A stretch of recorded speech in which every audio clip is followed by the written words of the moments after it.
Soutien sur écoute est une série du Centre national des arts plastiques qui donne la parole à des artistes et propose une immersion au sein de la création contemporaine. Comment naît une œuvre ? Quelles sont les étapes de son écriture ? Laurent Asgui évoque sa pratique avec le projet de photographie documentaire soutenu par le CNAP. Ce projet photographique vise à réaliser un travail au long cours documentaire sur les conséquences environnementales et sanitaires de l'exploitation du charbon en ex-Yougoslavie. Et j'ai choisi 4 territoires pour réaliser ce travail, à savoir la Serbie, la Bosnie-Herzégovine, la Macédoine du Nord et le Kosovo. Et ce travail, je souhaite lui donner une double dimension. Le traitement photojournalistique doit bien sûr avoir un fond très solide, avec un écrit qui va accompagner ces images. Donc je réalise un certain nombre d'interviews à chaque reportage, donc sur chaque pays. Et ça demande d'avoir des images assez informatives pour que ça puisse fonctionner. Alors que quand je pense à un traitement documentaire, d'un point de vue graphique, je vois aussi des images qui seraient plus envolées, qui seraient plus de l'ordre de l'atmosphère, du ressenti, du sentiment. Et ces images-là, elles permettent à mon sens de raconter aussi les choses de façon différente sans forcément qu'il y ait un écrit, et c'est l'ambition que je veux mettre dans ce projet. Alors ça fait à peu près 15 ans que je travaille en ex-Yougoslavie. J'ai commencé par découvrir le Kosovo en 2007-2008 lors de l'indépendance du territoire, et depuis j'y suis retourné régulièrement. J'ai découvert d'autres pays comme la Serbie, la Bosnie-Herzégovine, la Macédoine du Nord.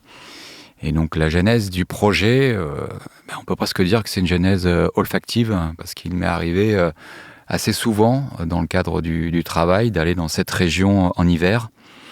Et l'odeur du charbon est présente partout, parce que les gens se chauffent aussi beaucoup dans les maisons, dans les immeubles au charbon.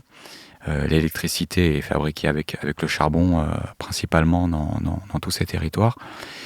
Et c'est cette odeur qui flotte dans l'air qui m'a vraiment frappé, et aussi qui m'a toujours accompagné. Et c'est comme cela que j'ai commencé à me poser des questions et à poser des questions.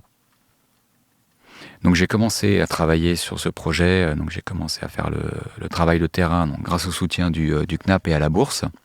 Donc l'idée dès le départ, c'était de commencer à aller dans la région en hiver, dans plusieurs capitales, notamment de ces territoires comme Skopje, Belgrade ou Pristina.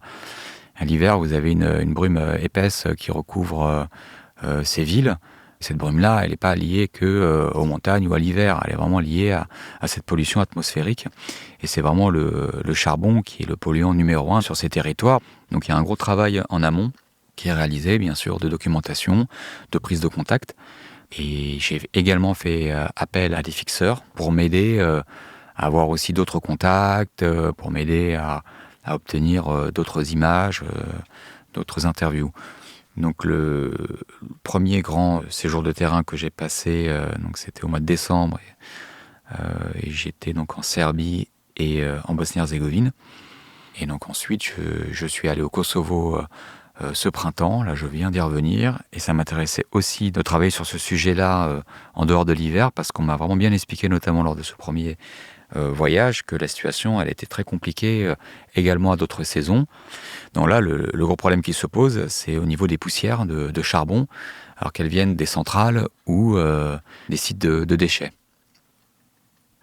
Ce sont des terres cultivables à la base, et donc ils posent les cendres de charbon qu'ils acheminent via des pipelines dans un mélange d'eau et de produits chimiques. Et ces produits sont laissés à l'air libre et sont entassés.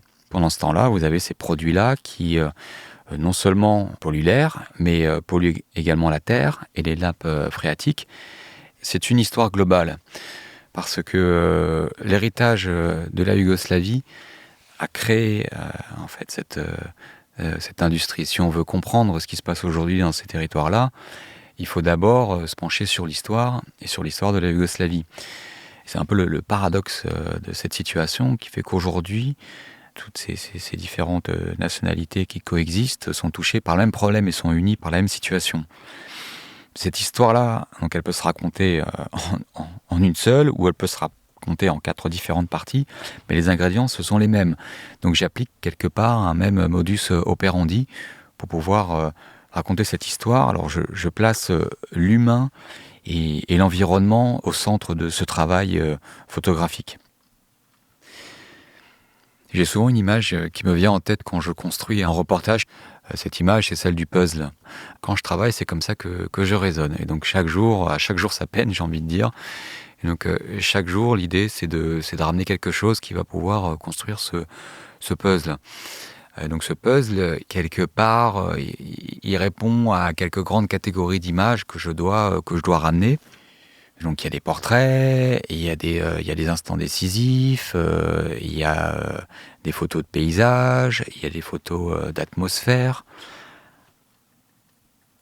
Moi, le parti pris que j'ai pris pour raconter ces histoires, donc c'est d'aller rencontrer différents acteurs qui vont pouvoir faire comprendre la situation que vivent les gens sur place. Donc qui j'ai rencontré? Donc bien évidemment, les gens qui sont impactés directement, à savoir les riverains, les gens qui vivent autour des centrales et des mines et des sites de déchets, des gens qui travaillent dans ces lieux-là, des gens qui sont malades, donc de cancer, liés à la pollution au charbon. Je suis allé rencontrer des syndicalistes, un avocat qui est à l'origine d'une plainte pas contre l'État. J'ai également rencontré des activistes et également des médecins. Je me sens un peu investi d'une mission et je me dis qu'il faut coûte que coûte réaliser ces travaux pour porter la voix des gens qui vivent ces situations-là. J'ai choisi ces sujets-là, je me sens plutôt être dans la peau de l'ouvrier spécialisé.